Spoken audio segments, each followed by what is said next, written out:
nazione, distrutte dalla pazzia, affamate, nude, isteriche, trascinarsi per strade di negri all'alba in cerca di droga rabbiosa.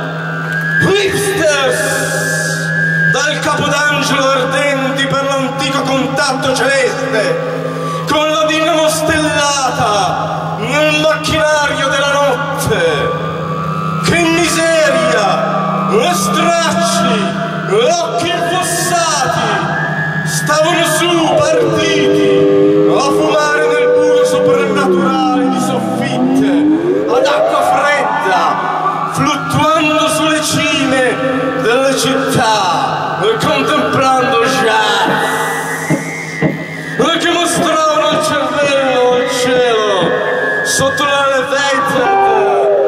E vedevano angeli maomettani illuminati barcollanti su tetti di casermette che passavano per le università con freddi occhi radiosi allucinati di Arkansas e tragedie blecchiane fra gli eruditi della guerra che venivano espulsi dalle accademie come pazzi per aver pubblicato odio-scene sulle finestre del teschio, che si accucciavano in mutande in stanze non sbarbate, bruciando denaro nella spazzatura e ascoltando il terrore attraverso il muro.